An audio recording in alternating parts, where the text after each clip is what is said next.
다시 한번 리마인드 해드리기 위해서 제가 한번 이걸 다시 한번 설명을 드리겠습니다. 여러분, 성경은 아주 쉬워요. 성경을 거울을 보듯 하는 그런 모습으로 우리한테 비춰주시는데, 우리 주님이 오시기까지 구약 성경 전체는 거울에 비춰질 일들을 하나님께서 디자인하셨어요. 의도적으로 디자인하셨어요. 자, 그래서 그 거울에 비춰질 이 부분을 요 매미로 말하면 이제 겉에 있는 껍데기 매미. 자, 그러면 요 속에 요거와 똑같은 매미가 있잖아요. 그죠? 요 속에 있는 매미나 겉에 있는 매미나 똑같아요. 자, 그러면 아담 때부터 시작해서 우리 주님이 오실 때까지 성경 기록은 껍데기인데, 근데 예수 그리스도로 말미암아 우리 속사람이 구원 얻는 그런 과정은 속의 거거든요. 자, 그러면 겉과 속이 어떻다? 똑같아야 됩니다. 똑같아야 됩니다. 자, 그래서 이거를 이 매미로 비유한 것보다도 사람도 이렇게 매미처럼 나중에 부활한다, 이렇게 얘기를 하거든요. 자, 겉에 있는 육의 몸은 한번 죽는 것은 정한 것이요, 그 다음에는 심판이 있는데, 죽은 육의 몸이 심판을 받는 게 아니라 육의 몸 속에서 눈에 보이지 않는 우리 영의 몸이 심판을 받아요, 여러분. 그래서 이거는 영벌이라 그래요.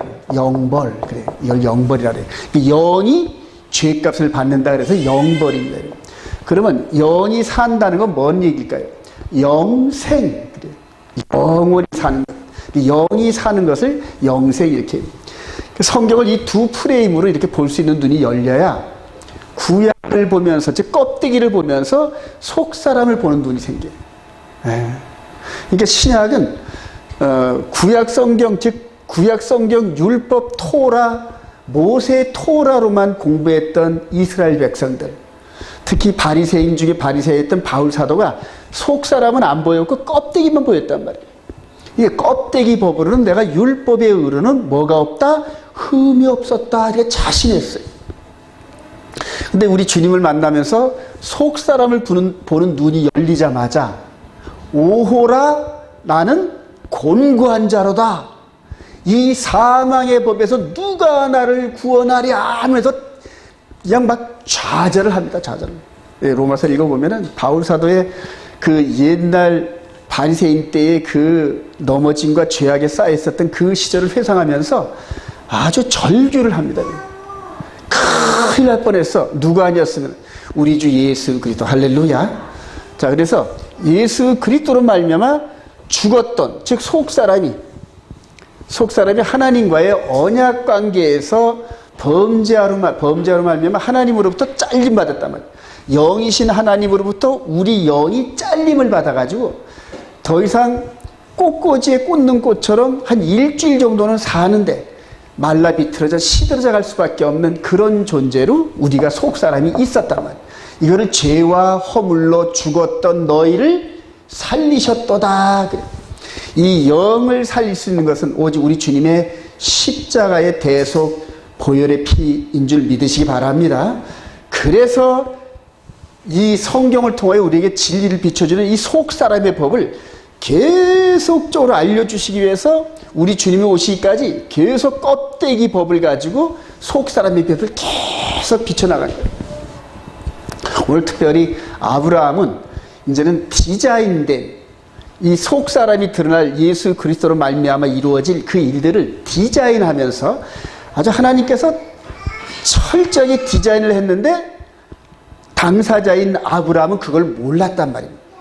세월이 지나가면서 나중에 이 영적인 부분이 깨달아지면서 하나님의 의도를 깨닫게 돼요. 나중에 저와 여러분들도 하나님의 의도를 깨닫기를 소망합니다. 그래요. 그래서 이 부분을 여러분들 늘 연상을 하시면서 우리 주님 강림하실 때 이 속사람이 죽은 자 가운데서 잠자는 자는 부활을 하고, 살아있으면서 이렇게 완전체로, 속사람이 완전체로 거듭난 사람들은 공중으로 끌어올리고. 할렐루야. 제가 왜 이걸 강조하냐면은 이 속사람이, 즉 이 부활, 이 속사람이 계속해서 열매를 맺어야 돼요. 열매를. 예. 근데 그 열매를 맺는 게 거룩의 열매다. 할렐루야. 그래서 그 거룩이 하나님의 성품과 똑같은 거란 말이에요. 그래서 아무도 거룩이 없이는 주를 만날 수가 없다. 이렇게 얘기해요. 네. 그래서 제가 여태까지 계속 생명의 성령의 법을 강조한 이유가 바로 이 속 사람의 법을 여러분들 개인들이 스스로 느껴진다. 만져지잖아요. 겉사람을 만져지듯이 이 속 사람이 만져져야 됩니다. 여러분들이 영적 터치를 통하여 내 속 사람이 지금 올바로 가고 있는지 이거를 가늠할 수 있는 영적 안목을 갖기를 소망합니다. 너무나 중요한 거예요. 성경 전체를 바라보면서. 자, 우리 창세기 토라 퍼션 578이 3번 따라합시다. 레클레카 너는 가라 뜻입니다. 창세기 12장 1절 시작. 여호와께서 아브라함에게 이르시되 너는 너의 고향과 친척과 아버지 집을 떠나 내가 네게 보여줄 땅으로 가라. 가라. 자, 우리 성경을 한번 펼까요? 우리 창세기 12장 한번 가보십시다. 여러분들 이게 신학적으로 나름대로 아주 여러분들이 좀 이렇게 음미할 사항이 좀 있어서 큰 틀에서 스킵을 좀 해드리려고 합니다. 이스라엘 백성들을 통하여 결혼 제도를 보여주셨는데 그게 바로 하늘에서 있는 그런 결혼 제도를 이스라엘 백성들에게 주어진 거거든요. 그래서 이스라엘 백성들은 결혼을 할 때 남자가 여자한테 프로포즈를 합니다, 여러분. 프로포즈. 우리도 프로포즈 하잖아요. 자, 그래서 프로포즈 이 부분은 이제 제안. 나와 결혼해 주겠습니까? 하고 제안한단 말이에요. 그럼 여자가 마음에 안 들면은 남자가 전해준 꽃이라든가 예전 같으면 포도주 잔을 이렇게 준답니다. 그럼 여자가 포도주 잔을 마시면은 수락한다는 의미고 포도주 잔을 안 마시면은 거부한다는 그런 의미예요. 그럼 여자가 제안을 받았으면 여자가 어떻게 해야 될까요? 수락을 해야 돼요. 수락. 자, 그러면 그 다음에 이제 결혼 내용을 비준합니다. 비준을 할 때 하나님은 피로 했죠. 보통 포도주로 하는데 결혼 서약서를 비준을 합니다. 비준을. 그럼 네 번째는 뭘까요? 만찬. 만찬이 꼭 필요합니다. 먹고 마시고.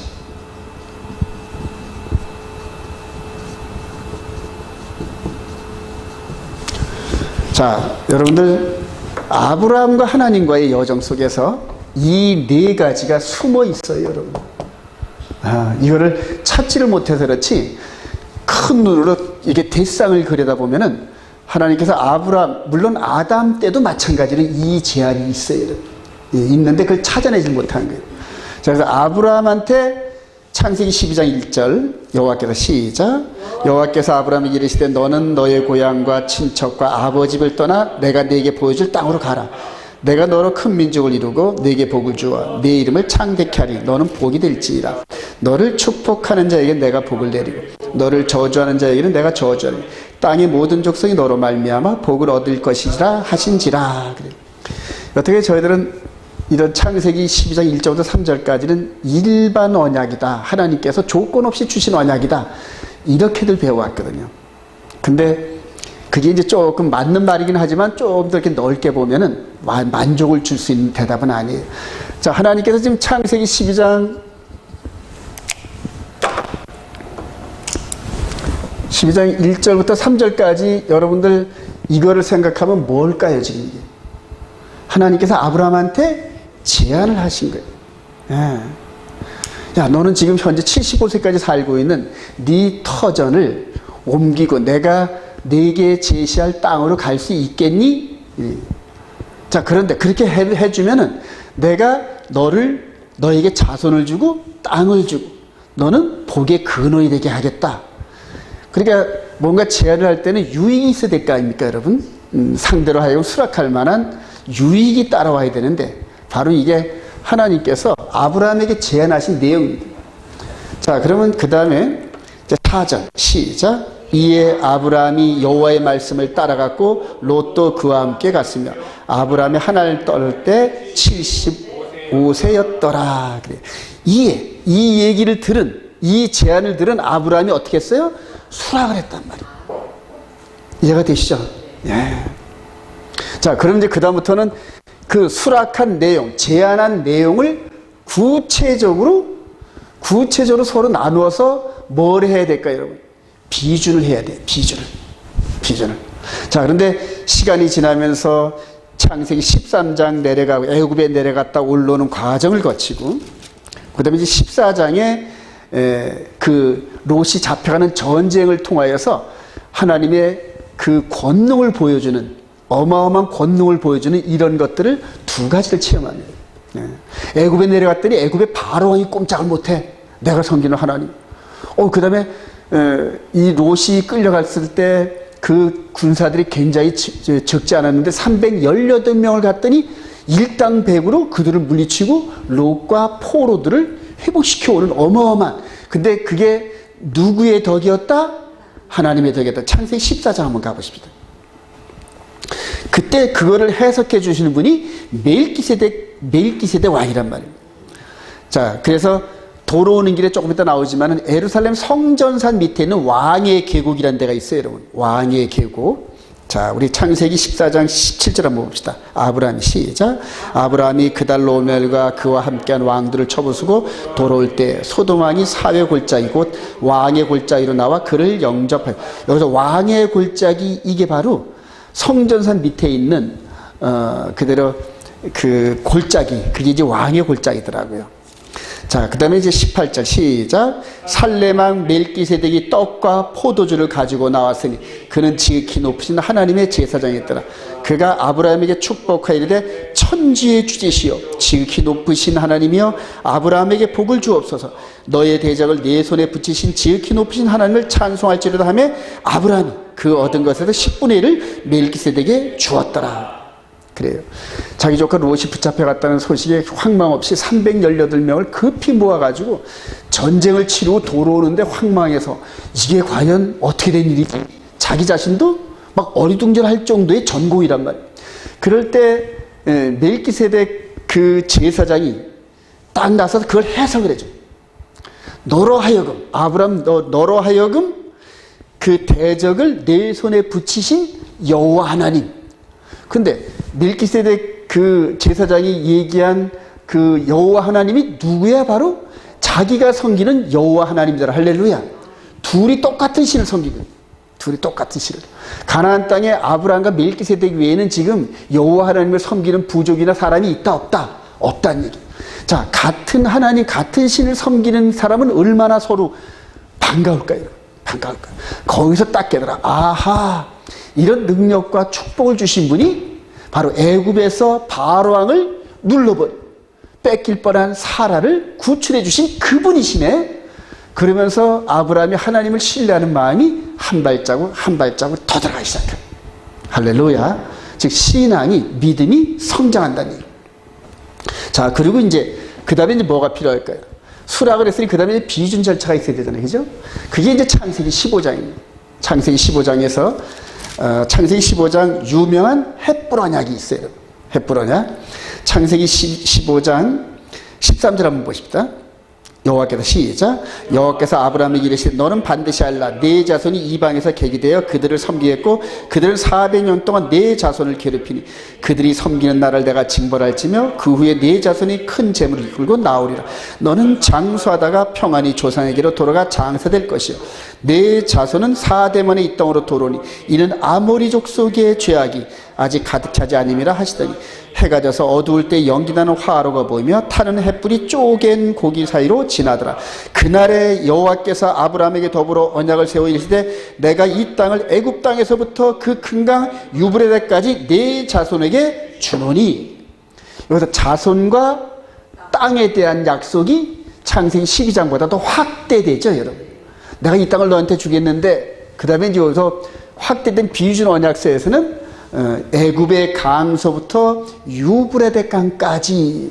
그래서 지금 현재 회복된 이스라엘이 지금 아브라함의 언약 이거를 그대로 이 성경에 증서를 내서 우리 땅이 이거야. 하나님께서 우리에게 주신 땅이 이거야.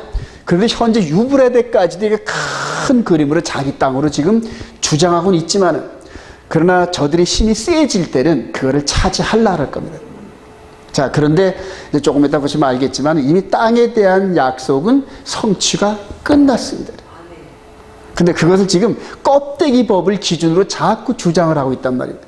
현재 지금 이스라엘, 현대 이스라엘과 이방인들 사이에 가장 큰 충돌은 뭐냐 하면은 껍데기 법을 아직까지 주장하는 이스라엘과 그 다음에 우리는 새하늘과 새 땅을 바라보는도다 하는 예수 그리스도 안에는 우리들과 충돌이 일어납니다. 이 충돌을 누가 이용할까요?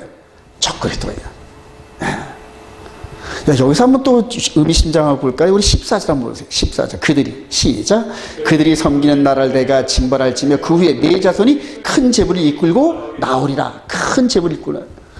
자, 애굽에서 출애굽을 할 때 이스라엘 백성들이 재물이 어마어마하게 많이 갖고 나오잖아요. 430년 동안 인건비 받아 갖고 나오는 거니. 예, 430년 동안 그냥 그대로 노예 생활했던 인건비를 한꺼번에 받았는데 여러분 지금 전 세계에서 알리야하는 이스라엘 백성들이 전 세계 재물의 90%를 움켜쥐고 돌아가고 있습니다. 지금. 여러분 느껴지셔요? 전 세계의 재물. 그러니까 이 창세기 때에 아브라함이 약속했던 이런 육신의 법이 아직도 계속 있다는 얘기입니다. 유효한데 그게 이제 언제까지냐면은 제가 그렇게 강조하는 후 3년 반, 3년 반까지란 말이에요. 그래서 아직까지 육신의 이 약속과 이런 것들이 육신의 이스라엘에게 남아있는데 그것이 한시적이면서 왜 한시적일까요?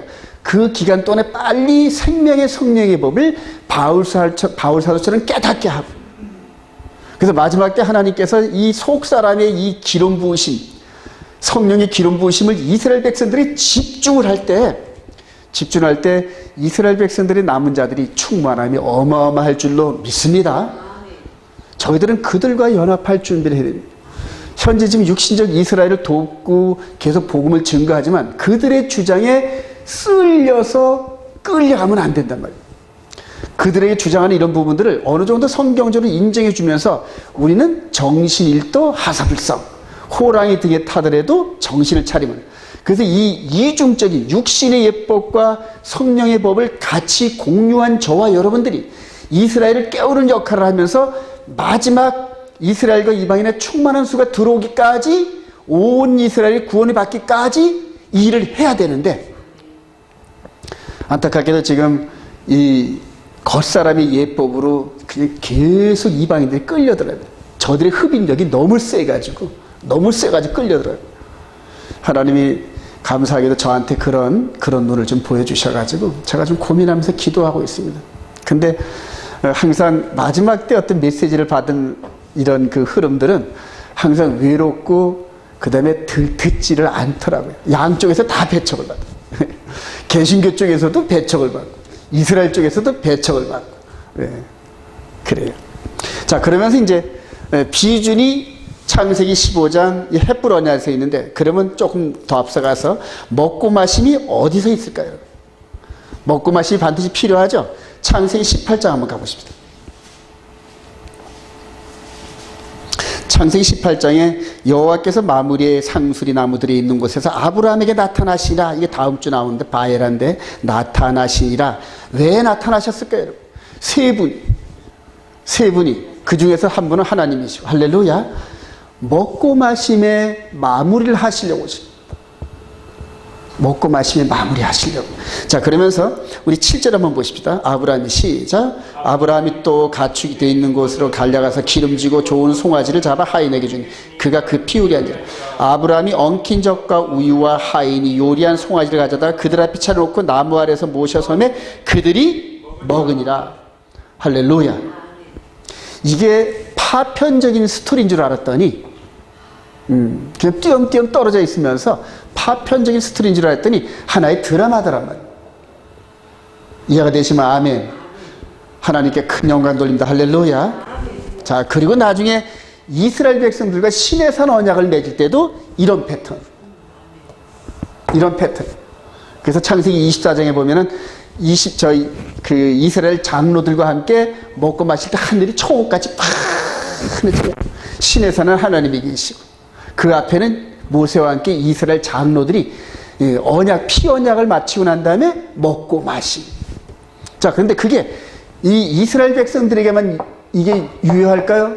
우리 주님이 실제로 이루셨는데 우리 주님이 실제로 이룬 것이 이렇다는 거예요.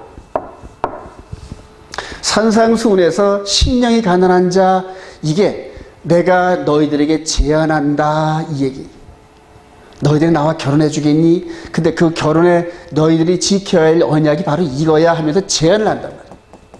자, 그럼 그걸 수락한 자들에게만 비준을, 피의 비준, 예수 그리스도의 비준, 할렐루야. 근데 그렇게 언약서에 동참하는 자들은 예수 그리스도가 나의 구주시고, 할렐루야, 신랑. 그 다음에 이 안에 뭘 남겨놓고 가셨을까요, 여러분? 계명, 언약의 내용을 우리 마음판에 남겨놓고 가셨어요. 할렐루야. 그리고 그거대로 신부들을 살으라는 거예요, 여러분. 자, 아브라함한테는 이 비준의 내용이 뭐냐면 나중에 여호와의 도입니다. 의와 공도로 사는 하나님 나라의 법의 원리, 여호와의 도, 그거를 아브라함한테 줬단 말이에요. 근데 그게 바로 비준 내용이, 비준 내용. 이스라엘 백성들은 시내산에서 두 돌판의 십계명을, 근데 그게 여호와의 도. 자, 그리고 예수 그리스도 안에서 우리에게 마음판에 기록한 게 뭘까요, 여러분? 그게 유다서에 나오면은 믿음의 도. 이해가 되시면 아멘. 이 세 파트, 아브라함에게 했던 제안, 이스라엘 백성들이 시내산에서 했던 제안, 그 다음에 산상수훈에서 우리 주님께서 하셨던 이 제안, 세 가지를 묶어서 이렇게 보면은, 그 다음엔 우리에게 제안된 예수 그리스도로 말미암는 믿음의 도, 이거를 우리가 굳게 잡아야 되는데, 그 굳게 잡는 게 뭐냐 하면은 이스라엘 백성들이 실패했던 그 비준 내용과 아브라함에게 주었던 비준 내용을 이렇게 스킵해서 보다 보면은 우리 안에 어떤 모습으로 자리 잡고 성령께서 우리를 어떻게 이끌어 가시는지 느껴지기 시작해요. 사도들이 전부 다 이렇게 느끼신 거 믿으시면 아멘. 전부 다 그렇게 느꼈어요. 전부 다 이걸 그냥 말씀의 빛이 쫙 들어가죠. 그래서 저와 여러분들은 예수 그리스도 안에서 하나님의 아들 예수 그리스도의 정혼자이신 걸 믿으시기 바랍니다. 이런 관점에서 여러분들 토라 포션의 이 내용들을 계속 이렇게 따라오시다 보면은 여러분들에게 인사이트, 성경을 많이 읽으신 분들에게 인사이트가 막 보글보글 올라오고, 아, 이게 그 얘기였네, 이게 그 얘기였네. 그 스토리로 드라마로 엮어가는 걸 느끼시기 바랍니다. 갔어요. 가라. 제안을 했어요. 그랬더니 아브라함이 갔어요. 이것을 나중에 히브리서 기자는 이렇게 얘기합니다. 한번 시작. 믿음으로 아브라함은 부르심을 받았을 때 순종하여 장래의 유업으로 받을 땅에 나아갈새 갈 바를 알지 못하고 나아갔으며. 이게 쉽지 않습니다, 여러분. 이게 우리가 성경에서 믿음의 조상 아브라함이 이렇게 했으니까 우리도 하자, 이렇게 쉽게 얘기할 수 있는데 이게 쉬운 게 아닙니다, 여러분. 절대 쉬운 게 아닙니다. 그런데 강력한 하나님의 임파테이션과 그 다음에 인센티브라든가 이런 것들이 강력하게 끌려야 이제 따라 나서는데, 하여튼 믿음의 조상 아브라함은 이렇게 해서 우리들로 하여금 장차 천국에 들어갈 수 있는 그런 흐름의 모델하우스를 만난 거, 이 모델하우스를 만든 거 여러분 믿으시기 바랍니다. 이렇게 들어갔어요. 들어갔더니 아까 이렇게 이 말씀을 주신 거고, 그 다음에 이제 이 땅을 제시하시면서 여호와의 베레크, 땅, 자손, 이방인의 복, 이렇게 약속을 하셨어요. 이 세 가지. 자, 그런데 땅에 대한 이 부분은 성취가 됐고, 자손에 대한 이 부분은 예수 그리스도로 말미암아 성취가 됐고, 이방인의 복은 지금 성취 중이고, 저와 여러분들의 삶이 4000년 전에 아브라함과 맺은 이 언약 안에 저와 여러분들의 모든 삶이 포함되어 있다는 거 믿으시기 바랍니다. 자, 우리 창세기 21장 3절 시작. 아브라함이 그에게 태어나고 사라가 자기에게 낳은 아들 이삭이라 하였고, 아브라함이 그의 아들 이삭이 그에게 태어날 때 100세라.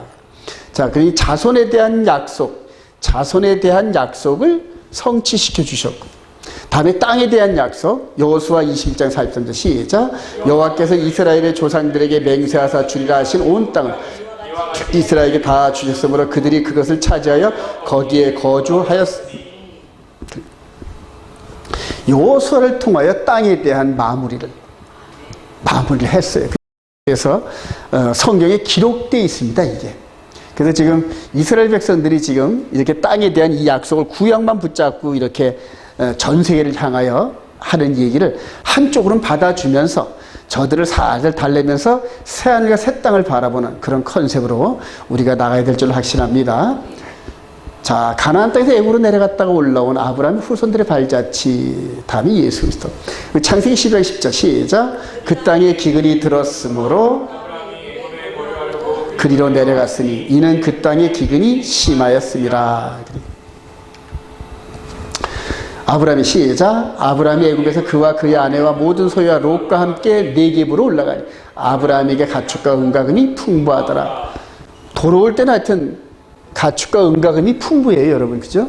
그러니까 알리야하고 돌아올 때는 어마어마한 재산을, 출애굽할 때도 어마어마한 재산.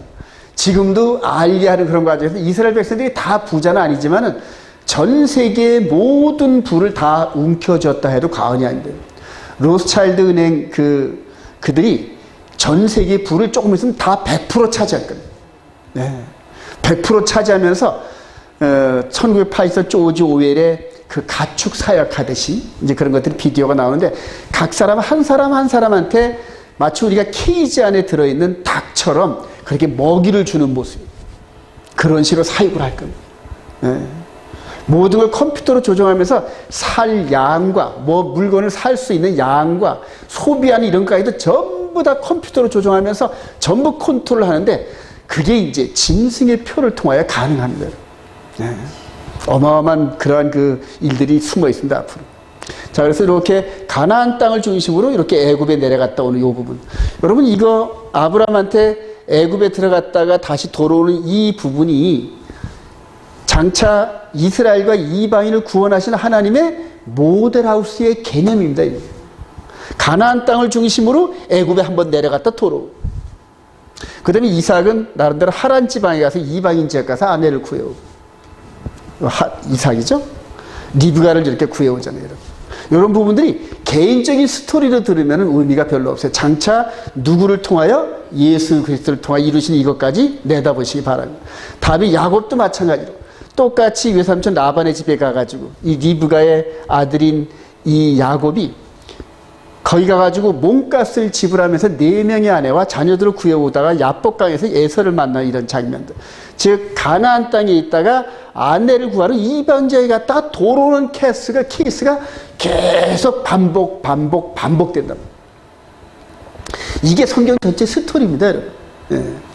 자, 다음에 요셉이 17살 때 끌려가가지고 어디로 끌려간다? 애굽으로 끌려갔다가 다음에 430년이 지난 다음에 요셉은 유골로 돌아오잖아요, 여러분. 그럼 누구의 그림과 똑같아요? 아브라함의 그림과 똑같잖아요, 여러분. 그렇죠? 예. 자, 그래서 이 가나안 땅은 하나님이 구속사의 중심의 정점에 있는 나라입니다. 자, 우리 신명기 11장 한번 가보십시다. 하나님께서 이스라엘을 통해서 어떻게 역사하시? 신명기 11장. 이런 부분들을 여러분들 체크를 좀 하셔요. 신명기 11장 12절. 장차 이제 출애굽을 하면서 이스라엘 백성들에게 주어질 땅인데 그 땅, 즉 아브라함에게 약속한 그 땅에 대해서 얘기하는 겁니다. 신명기 11장 12절 시작. 내 하나님 여호와께서 돌보아 주시는 땅이라. 연초부터 연말까지 내 하나님 여호와의 눈이 항상 그 위에 있느니라.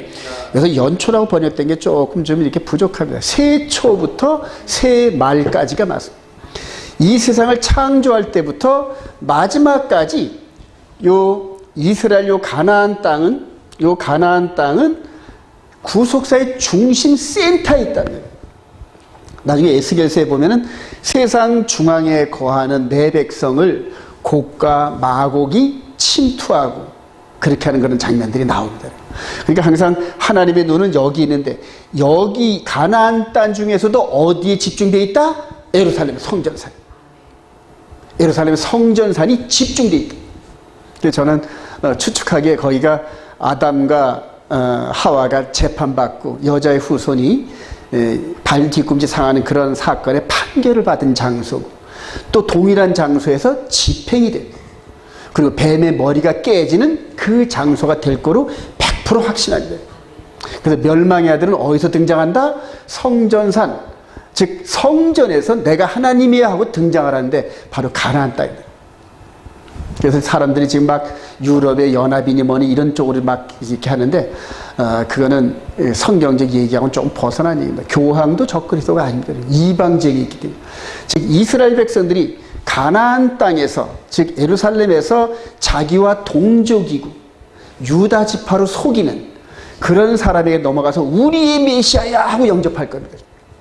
그리고 전 세계 부를 다 장악한 그들이 모든 수단과 방법을 통하여 이방인들을 옥조이는 그런 상황에서 짐승의 표를 연출할 테고, 저들에게 하나님으로부터 부여받은 3년 반 동안 합법적으로 이 지상 왕국을, 마귀 왕국을 건설할 것입니다. 지금도 건설 중에 있어요. 건설 중에 있는데 그게 부상해가지고 이제는 내 천하야 하고 선언할 때가 온다는 얘기입니다. 그게 바로 내가 하나님이야 이렇게 선언할 때인데, 그 하나님이라고 이렇게 모형을 보여줬던 데가 바로 로마 황제 도미티안 황제였습니다. 내가 원래는 신이었어 하고 자기 장치생을 드러내면서 모든 서류에 우리의 신, 이렇게 우리의 하나님 이런 식으로 공식문서에 쓰게 했다 그러더라고요. 그러니까 그거를 예수 믿는 사람들, 충실하게 믿는 사람들, 하나님의 계명과 예수 믿는 증거를 가진 자들은 도저히 그거를 읽고 시인할 수가 없는 거예요. 그러니까 그거를 거부하는 자들을 모조리 다 색출해가지고 전부 다 죽이고 귀양 보내고 했던 그 핍박의 시대가 도미티안 황제 때고, 그때 살아있었던 사도가 요한 사도였습니다.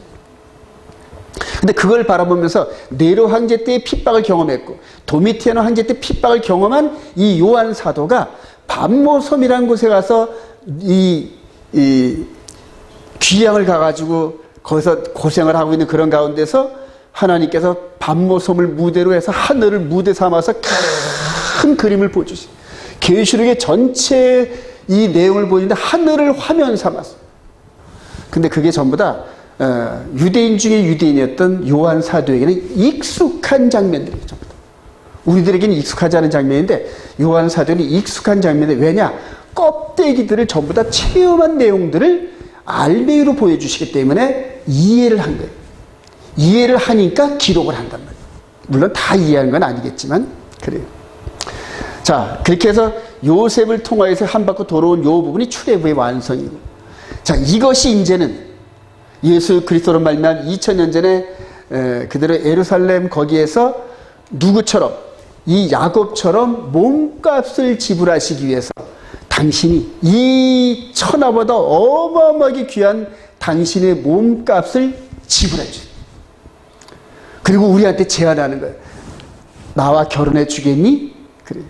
그러면 그분은 로마서에 보면은 육신으로는 다윗의 후손이요, 성결의 영혼으로는 죽은 자 가운데 부활함으로 말미암아 누구의 아들로 증명되었다?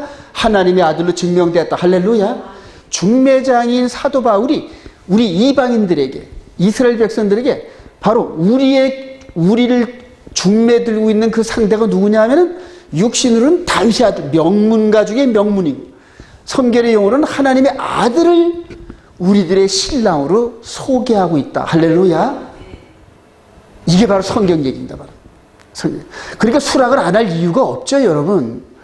뭐 하고 말고요. 그러면서 우리가 수락을 했습니다. 할렐루야. 이걸 마음으로 믿어 의에 이르고 입으로 시인하여 구원에 이른다는 말이에요. 네. 자, 그러면 이제는 그 다음에 뭐가 필요할까요? 비준이 필요하잖아요. 비준이 필요하잖아요. 근데 그 비준이 어디에 있을까요? 우리 마태복음 26장 한번 가보십시다. 마태복음 26장.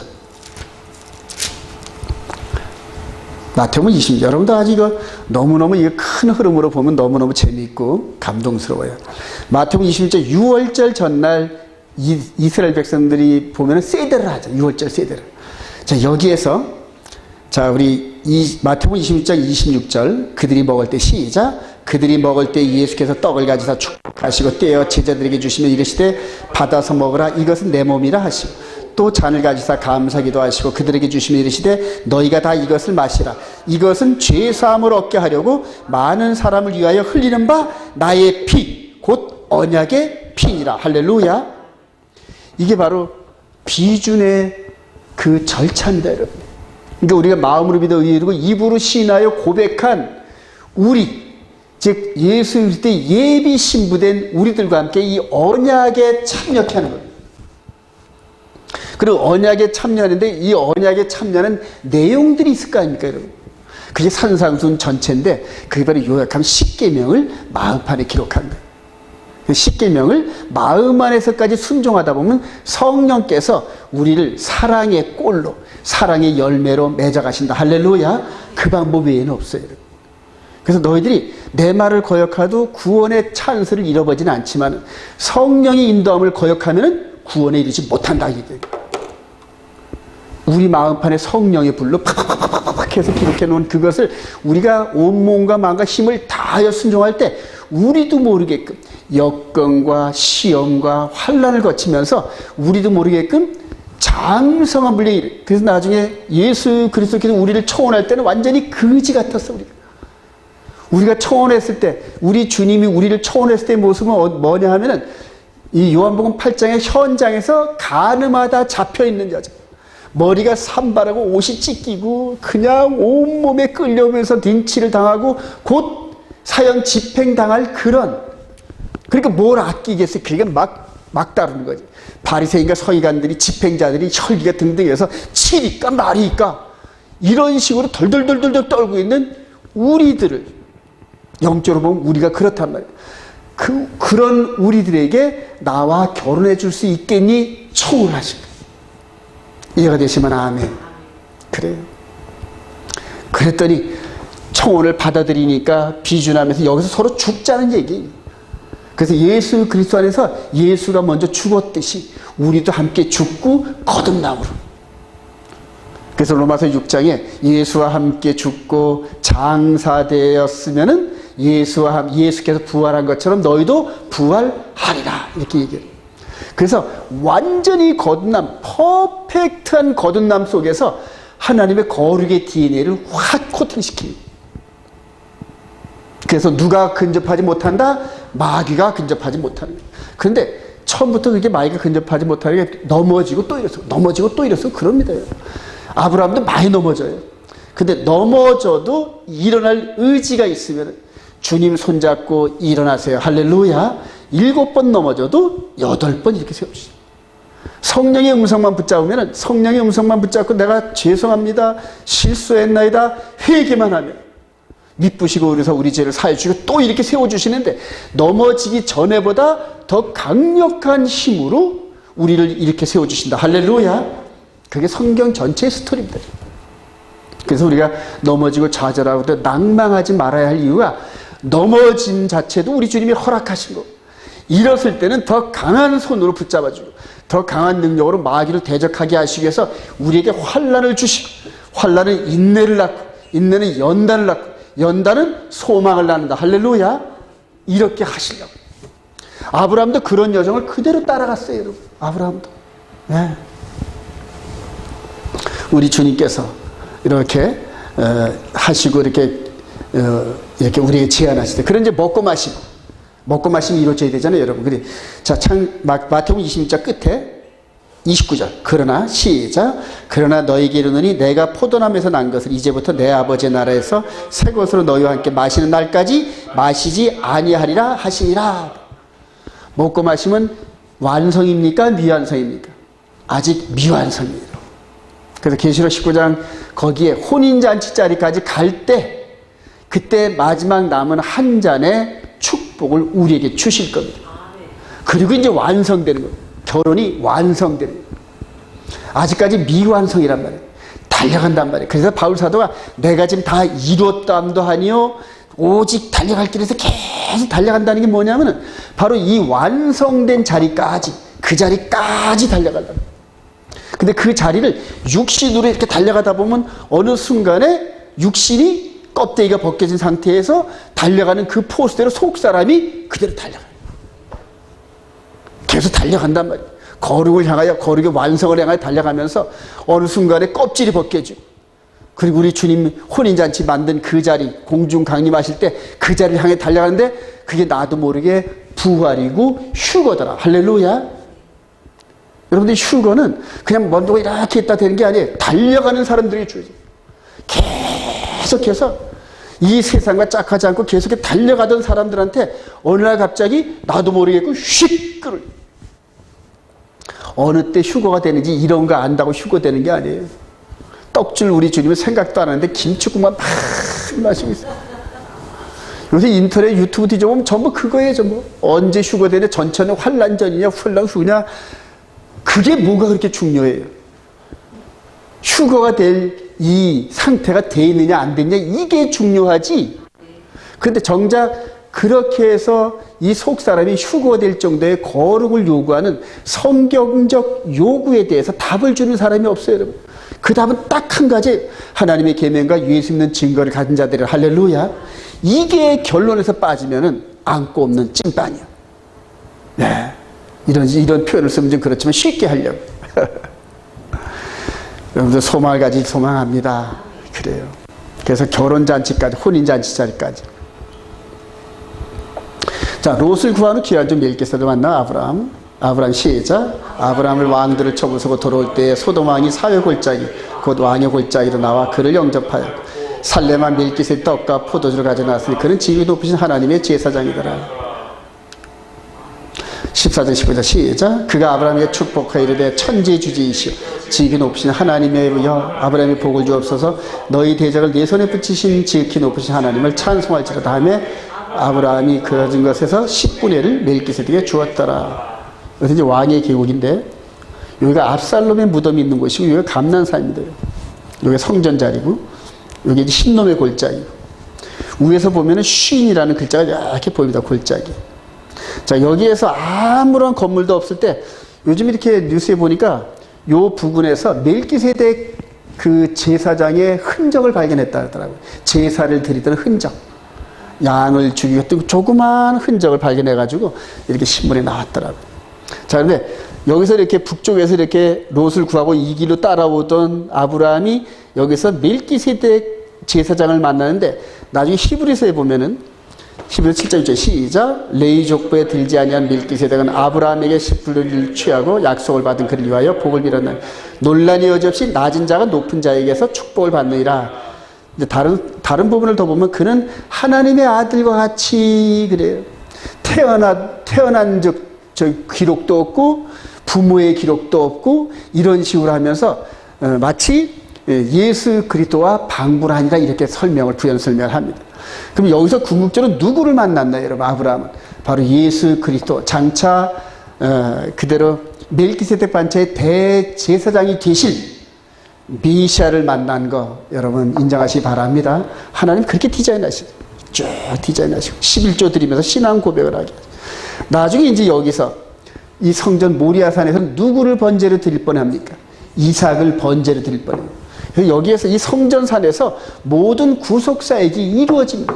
그래서 여자의 후손의 판결, 집행, 근데 그 판결과 집행 사이에 여러 이야기들이 다 이 산에서 이루어질 일들을 전부 예행 연습하는 거예요. 여기서 우리 주님 오시기 전에 성전산에서 계속 짐승 잡아 죽이는 게 누구의 모형일까요? 예수 그리스도의 모형이라는 거예요. 껍데기란 말이에요. 근데 이제 껍데기는 가라. 이제는 속 사람이 나타날 그런 시기라니. 자, 믿음으로 의롭다. 이거 굉장히 중요합니다. 우리 창세기 15장 5절 시작. 그를 이끌고 밖으로 나가 이르시되 하늘을 우러러 무뼈를 셀 수 있나 보라. 또 그에게 이르시되 네 자손이 이와 같으리라. 아브라함이 여호와를 믿으니 여호와께서 이를 그의 의로 여기시고. 아브라함이. 그래서 아멘 했어요. 하나님이. 자, 따라합시다. 체데카. 그래요. 자, 로마서 3장 24절 시작. 그러므로 율법의 행위로 그의 앞에 의롭다 하시러 얻을 죄가 없나니 율법으로는 죄를 깨닫니라. 이제는 율법에 하나님의 한 의가 나타났으니 율법과 선지자의 증거를 받은 것이라. 곧 예수 그리스도를 믿음으로 말미암아 모든 믿는 자에게 미치는 하나님의 의인이 차별이 없느니라. 그래요. 믿음의 조상의 원조인 아브라함이 바로 하늘의 묵별 같은데 내 자손이 이와 같을 거야 한 그 자손을 믿었다니. 자손을. 그래요. 자손을 믿었어요. 그래서 이때는 눈에 보이진 않았지만 장차 아브라함의 후손, 다윗의 후손 예수 그리스도로 나타날 이 영의 예법 시대를 열어가는 것을 이 아브라함은 미리 본 거죠. 그리고 하나님으로부터 체다카, 의롭구나 그렇게 인정을 받은 겁니다. 자, 갈라디아서 3장 6절 시작. 아브라함이 하나님 믿음에 그것을 그에게 의로 정하셨다는 것 같으니 그런즉 믿음으로 말미암은 자들은 아브라함의 자손인 줄 알지어다. 그래요. 믿음으로 말미암는 저와 여러분들이 아브라함의 영적 자손이라는 거 믿으시기 바랍니다. 그래요. 자, 아브라함을 언약을 맺으신 하나님 아까 우리가 봤으니까, 자, 그래서 요 마태복음에도 봤죠. 자, 갈라디아서 3장 15절 시작. 형제들아 내가 사람이 이대로 말은 사람의 언약이라도 정한 후에는 아무도 패하거나 더하지거나 하지 못하리라. 이 약속들은 아브라함과 그 자손에게 말씀하신 것인데 여럿을 가리켜 그 자손이라 하지 아니하시고 오직 한 사람을 가리켜 네 자손이라 하셨으니 곧 그리스도시나. 여러분 여기서 좀 주목을 하세요.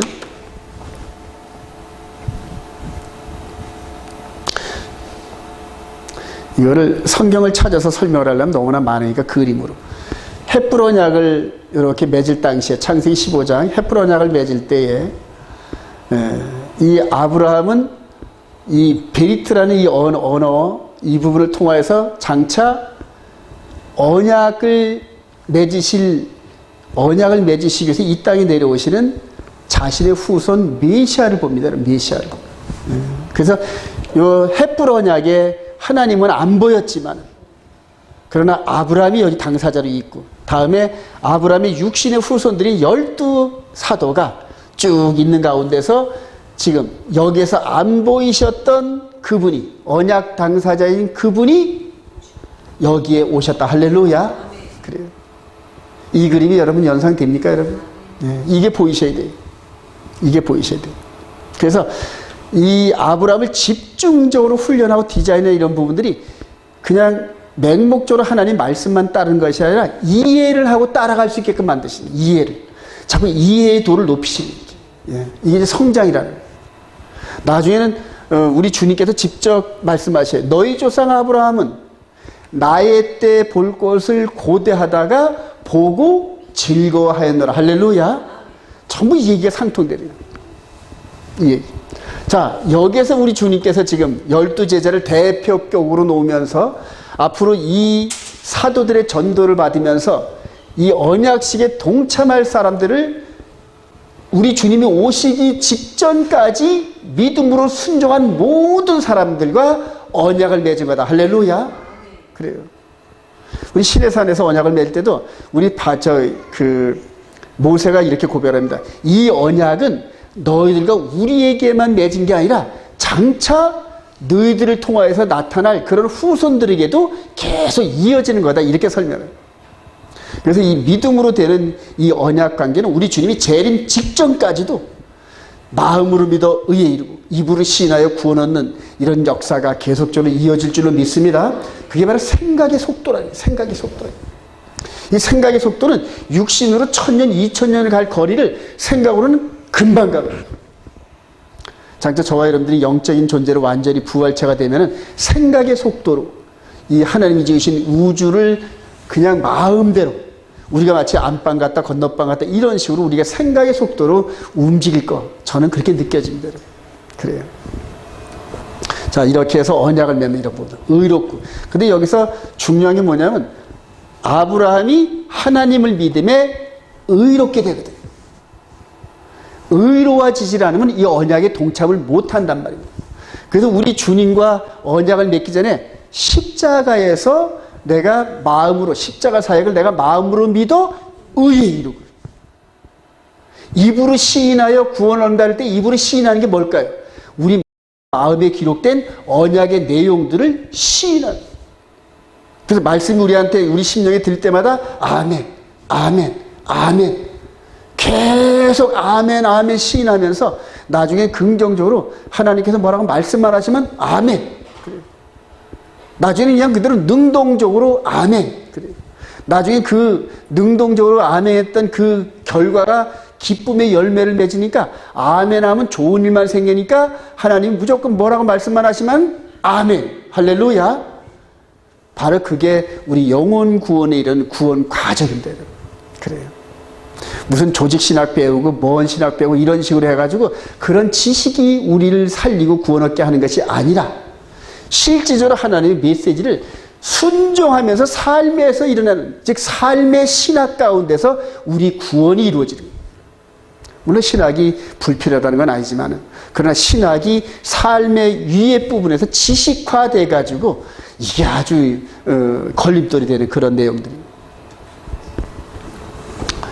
자, 하나님의 언약을 불신할 요소가 굉장히 중요합니다. 하나님의 언약을 불신할 한번 넘어집니다. 하나님께서 이렇게 수락을 하고 제한을 하고 비준을 했는데 넘어졌어요. 창세기 16장 1절 시작. 아브라함의 아내 사라는 출산하지 못하였고 그에게 한 여종이 있으니 애굽 사람의 이름은 하갈이라. 사라가 아브라함에게 이르되 여호와께서 내 출산을 허락하지 아니하소서. 원하건대 내 여종이 들어가라. 내가 혹 그로 말미암아 자녀를 얻을까 하노라 하며 아브라함이 사라의 말을 들으리라. 아담이 하와의 말을 들으리라. 그래요. 아브라함의 시작. 아브라함의 아내 사라가 그 여종 애굽 사람을 하갈을 데려다가 그 남편 아브라함의 첩으로 준 때는 아브라함이 가나안 땅에 거주한 지 10년 후였더라. 부름받아 나선 지 10년이 지나도 아직 그 사라의 배에는 그냥 납작해. 자기도 점점 더 기력을 잃어가고. 그러니까 인간적인 생각이 발동할 수밖에 없어요. 그러니까 그때 누가 개입한다? 마귀가 개입을 해요. 근데 이거 여러분들 다 넘어집니다. 여러분 다 넘어집니다. 하나님 응답은 늦어지고 내 생각을 골몰하다 보면 어느새 싹 연기같이 스며들어서 내 생각 플러스 마귀의 생각이 하나님의 응답처럼 들리는 이런 그 일들이 벌어진다. 그래서 수많은 사람들이 넘어지고 넘어지는데 아브라함도 지금 그런 상태거든요. 이 사라가 이렇게 하갈을 이렇게 첩으로 집어넣고 이스마엘을 얻으면서 13년 동안 재밌어요. 얼마나 아들. 이 방법이었네. 하나님께서 나에게 아들을 약속하게, 그래, 젊은 하갈을 통하여서 내 씨를 받게끔 하신 거 이거였네. 사라는 너무 지혜로워. 그런데 사라가 커갈수록 시기와 질투. 그래. 여기서 한번 봅시다, 여러분. 사라는 이스라엘, 하갈은 이방인. 그런데 나중에 누가 누구를 질투한다? 이스라엘이 이방인을 질투한다. 이게 원조입니다. 원조예요. 그래서 나중에 로마서 11장에 보면은 저들이 이스라엘이 이방인의 충만함을 보고, 즉 이방인 여자가 아들을 낳아서 아브라함의 귀염을 받고 있으니까 시기질투 날 거 아닙니까? 지금 영적인 열매에 대한 축복이 이방인들에게 지금 너무 있습니다. 이방인들이 진정한 영적 축복을 받으려면은 예수를 믿는 믿음과 함께 뭘 회복해야 된다? 하나님의 계명을 회복해야 된다. 그러면 세상에서 환난을 당하고 어려움을 당하지만은 속 사람은 예수 그리스도로 말미암는 성령의 개입으로 말미암아 날마다 풍성해진다. 은혜가 쌓인다. 할렐루야. 그래, 헛사람은 후패해지고. 너희들이 세상에서 환난을 당하나 담대하라. 내가 세상을 이겼노라. 그래서 하나님의 계명과 예수 믿는 증거를 착실하게 지키다 보면은 세상에서는 핍박을 당연히 받아. 의롭게 살고자 하는 자는 핍박을 겸하여 받는 거예요. 그래요. 바로 이런 모습들이 전부 다 나중에 사도 바울이 깨달은 거예요. 사라가 질투했듯이 마지막에 이스라엘 백성들이 이방인들을 질투하게끔 만드시는구나, 하나님. 왜? 말을 안 들으니까 이스라엘이. 내 친자식이 말을 안 들으니까 옆에 남의 집 아들을 데려다가 잘해주니까 친자식이 막 질투하는 거예요. 막. 그러니까 어린아이 심적으로 막 또 다시 돌아와서 밥 먹고 말 잘 듣고 막 그런 패턴이거든요. 마지막 이스라엘이 이제 그렇게 이방인에게 주어진 축복, 영적인 축복을 받으면서 나도 영적인 축복을 받으면서 소망하면서 예수를 믿게 될 줄로 확신합니다. 근데 그거를 저와 여러분들의 사명이 있어요. 사명이 있어요. 저와 여러분들이 지금은 별 볼 일 없는 것 같지만 때가 되면은 하나님께서 저와 여러분들이 기름을 부어서 허락해 줄 줄 확신합니다. 나중에 결과적으로 이삭을 아들을 낳고 난 다음에 보내버립니다. 함께 유업을 받지 못하니까. 함께 한 울타리에. 창세기 16장 15절 시작. 하갈이 아브라함의 아들을 낳음에 아브라함의 하갈이 낳은 그 아들 이름하여 이스마엘이라 하였다. 하갈이 아브라함에게 이스마엘을 낳았을 때 아브라함이 86세였더라. 아브라함이 86세 때 이스마엘을 얻어요. 창세기 17장 1절 시작. 아브라함이 99세 때 여호와께서 아브라함에게 나타나서 그에게 이르시되 나는 전능한 하나님, 너는 내 앞에서 행하여 완전하라. 내가 내 언약을 너와 너 사이에 두어 너를 크게 번성하리라 하시니. 아브라함이 99세 때, 86세 때에 아브라함이 이스마엘을 껴안고 재미를 보고 기쁨이 누릴 때 13년이 흘렀어요. 아브라함이 시작. 아브라함이 꼬꾸라졌더니 하나님이 또 그에게 말씀해 주시되 보라 내 언약이 너와 함께 있으니 너는 여러 민족의 아버지가 될지라. 그러면서 비준된 이 내용을 각인시킵니다. 나나 전능해. 내가 비준하고 약속한 거는 반드시 이룰 수 있어. 근데 왜 그걸 믿지 못하고 네 안에 사라의 말을 듣고 하갈을 통하여 이스마엘을 얻었어. 실수하고 넘어졌단 말이에요. 그랬더니 아브라함이 하나님 앞에 그냥 꼬꾸라요. 근데 이 모습이 어떤 모습이냐? 아담과 하와가 언약을 어기고 넘어졌을 때 이 모습과 똑같잖아요. 동산 뒤에 숨어서 넘어지네요. 저와 여러분들도 많이 넘어집니다. 저와 여러분도 많이 넘어집니다. 저도 많이 넘어지고. 또 꼬꾸라지는데 꼬꾸라지고 그냥 내버려 두시는 게 아니라 회복을 시키신단 말이에요. 할렐루야. 고통을 당하고 어려움을 당하더라도 이렇게 세워주시고 주님 손잡고 일어나시게끔. 호세아 6장 4절 시작. 에브라임아 내가 네게 어떻게 하랴 유다야 내가 네게 어떻게 하랴 너희의 인애가 아침 구름이나 쉬 없어지는 이슬 같도다. 그러므로 내가 선자들로 그들을 치고 내 입의 말로 그들을 죽였노니 내 심판은 비처럼 나오니 그들은 아담처럼 언약을 어기고 거기에서 나를 반역하였느니라. 그러니까 아담의 반역이 계속적으로 인류의 끝까지 흘러요, 여러분. 자, 예수 그리스도 안에서 저와 여러분들이 예수 그리스도를 반역할까요, 안 할까요? 합니다. 또 넘어져요, 여러분. 또 넘어집니다. 그런데 넘어진 저와 여러분들을 이 호세아 선지자가 아내 고멜을 또 데리고 옵니다. 도망가면 또 값주고 사와서 데려갑니다. 이런 식으로 남과 함께 행음한 그 고멜을 호세아 선지자가 데려오듯이 우리에게 프로포즈하신 우리 주님이 우리가 넘어지면 또 찾아오셔요, 신방하고. 그리고 일어나서 다시 가자. 이런 식으로 계속 리플레이 됩니다. 그런 신실하신 주님을 끝까지 따라가시길 소망합니다. 아브라함과 새 언약을 맺으시면서 짐승이 피 흘리심 대신 이렇게 흘리는데 이거 중요합니다. 창세기 10장 12절 시작. 너희 대대로 모든 남자는 집에서 난 자나 또는 너희 자손이 아니라 이방 사람에게 돈으로 산 자를 막는 난지 8일 만에 할례를 받을 것이니라. 할례 받는 자. 자, 그러면서 햇불 언약 때는 하나님께서 쪼갠 고기 사이로 들어갔습니다. 그 다음에 언약을 한번 어기고 난 다음에 먹고 마심이 아직 이루어지지 않은 상태, 여기까지 먹고 마심이 안 이루어졌죠. 바로 이렇게 아브라함이 넘어지면서 아브라함도 뭐를 흘립니까? 피를 흘려요. 그러니까 쌍방이 피를 흘면서 이제는 비준이 완성됐어요. 하나님만 피 흘리는 게 아니라 우리 인간도 피를 흘려서 쌍방 언약이란 말이에요. 그러니까 결혼 언약은 쌍방 언약이다. 할렐루야. 이게 일방적 취소가 불가능해요. 일방적 취소가. 그래요. 둘 다 취소를 해야 돼. 둘 다. 양쪽에서 동시에 취소를 해야 돼. 그래서 인간이 피를 흘린다. 할례를 흘려. 창세기 10장 24절 시작. 아브라함이 그의 표피를 뵐 때는 99세였고 그의 아들 이스마엘이 그의 표피를 뵐 때는 13세였더라. 그날에 아브라함과 그 아들 이스마엘이 할례를 받았고 그 집이 모든 남자 곧 집에서 태어난 자와 돈으로 이방 사람에게 사온 자가 다 그와 함께 할례를 받았더라. 그래서 이제는 피의 비준이 완성된 거 여러분 믿으시기 바랍니다. 실수해서 넘어졌어요. 그런데 다시 이렇게 되면서 실수의 대가로 피를 흘리면서 이제는 쌍방이 양쪽에 도장을 꾹 찍은 거나 마찬가지.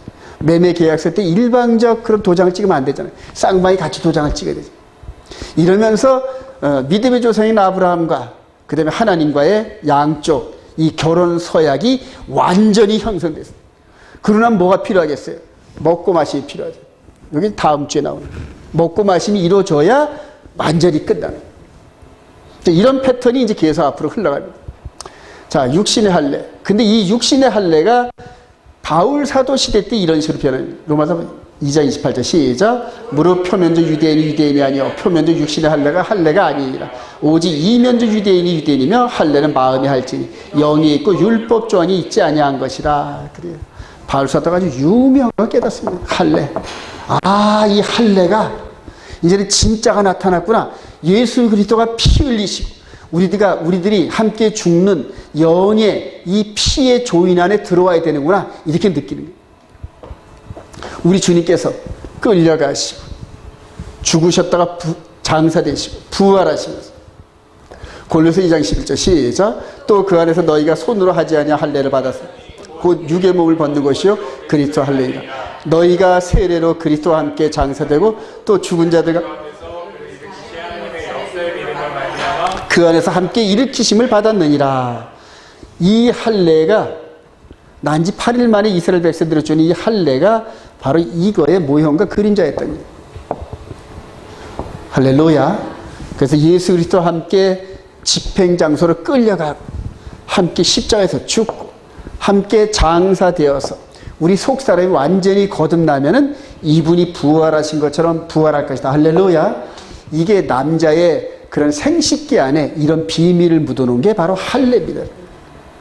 그래서 이제는 이스라엘의 이방 사람들에게 더 이상 이 할례는 더 이상 필요가 없어요, 여러분. 그러나 이스라엘 백성들이 할례하면은 할례자도 그냥 할례하고 무할례자도 그냥 할례하지 마라. 다 무의미하고 오직 하나님의 계명을 지키는 거다. 이런 식으로 말씀을 하시죠. 할례 이 껍데기가 별 의미는 없어. 이것만이 함께 죽고 장세되고 부활한 이것만이 진짜의 믿음의 세계인 줄 믿으시기 바랍니다. 그래요.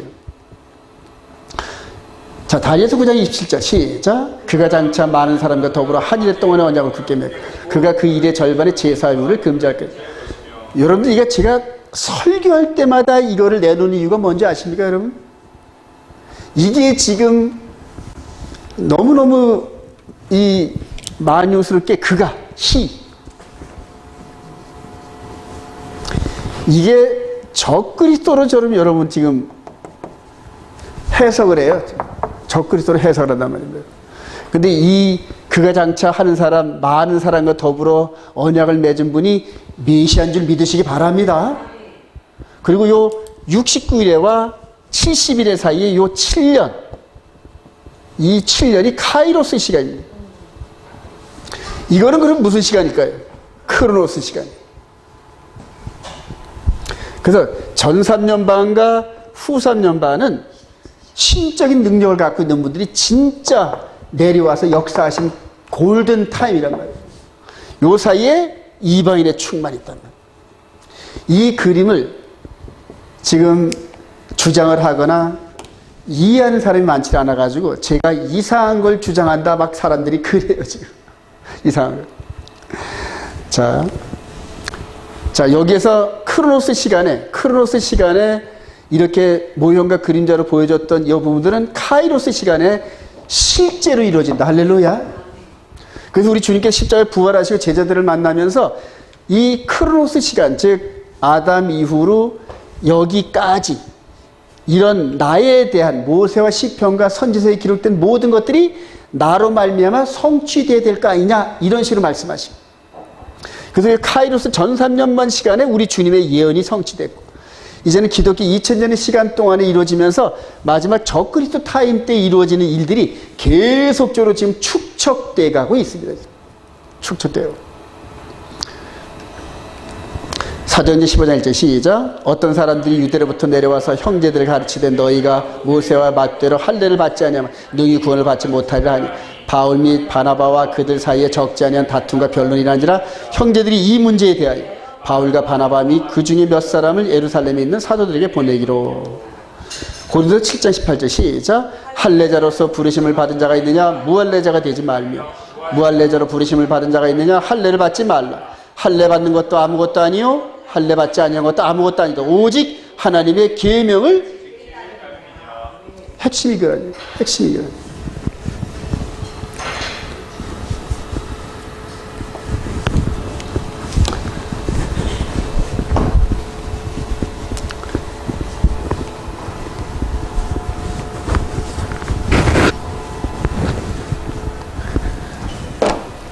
마지막에 하나님께서 저에게 이 그가 그리고 69일에와 70일의 사이에 전 3년 반과 후 3년 반 그 사이에 이방인의 2000년이 끼어있는 요 그림을 발견하게 하시면서 양쪽 세계가 전부 보여요, 여러분.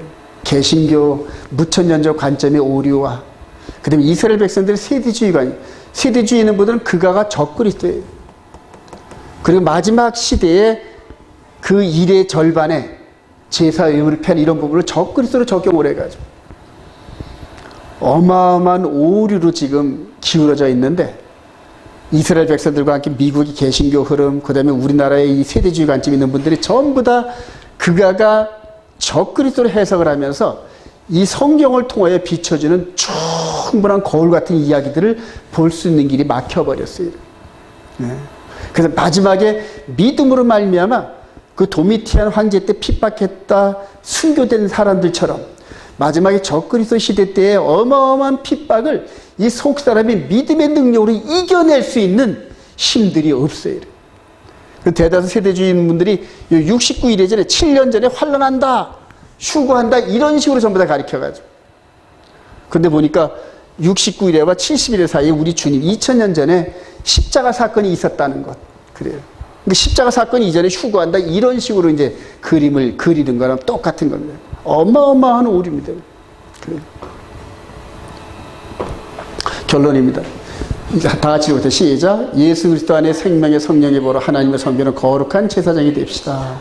로마서 8장 1절 시작. 그러므로 이제 그리스도 예수 안에 있는 자에는 결코 정죄함이 없나니 이는 그리스도 예수 안에 있는 생명의 성령의 법이 죄와 사망의 법에서 너를 해방하였습니다. 육신을 따르지 않고 그 영을 따라 행하는 우리에게 율법의 요구가 이루어지게 하려 합니다.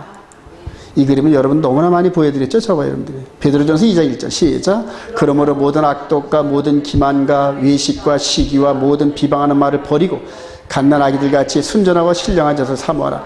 이는 그로 말미암아 너희로 구원에 이르게 자라게 하려 함이라. 구원에 이르도록 자라게 한대요.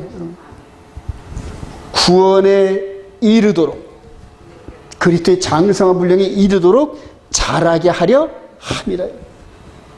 미수가가 있고 그 다음에 낙과가 있어요, 여러분. 열매가 되기 전에 떨어지는 열매가 있다는 얘기예요. 자, 그걸 우리 주님이 씨 뿌리는 부위로 설명했죠. 길가밭, 돌짝밭, 가시덩굴밭, 그 다음에 옥토, 이런 식으로 비유를 해주셨단 말이에요. 베드로 사도도 그런 식으로 얘기해요. 모든 악독과 모든 기만과 외식과 시기와 모든 비방하는 말을 버리고, 모든 비방하는 말을 버리고 갓난아기들 같이 순전하고 신령한 젖을 사모하라. 신령한 말씀을 사모하라. 우리 주님께서 시내산에서 말씀을 주셨던 그분이 직접 내려오셔서 두 돌판의 메시지를 우리 마음판에 기록하시고, 우리가 넘어지려고 하면은 그때 십자가 보혈의 능력으로 죄를 이기게도 하시고, 또 넘어지면은 다시 일어나게도 하시고. 할렐루야. 그래서 우리가 보혈의 피의 능력이 없으면 감당할 수가 없어요. 감당할 수가 없어요. 그래서 이 보혈의 피의 이 부분을 우리 마음판에 막 물 붓듯이 부어주시는. 이 그림 한 장이 성경 전체의 스토리입니다. 베드로 2장 4절 읽고 마칩니다. 사람에게는 시작. 사람에게는 버림바가 되었으나 하나님께는 택하심을 입은 보배로운 산돌이신 예수께 나아가 너희도 산돌같이 신령한 집으로 세워지고 예수 그리스도로 말미암아 하나님이 기쁘게 받으실 신령한 제사를 드리 거룩한 제사장이 될지니라. 아멘.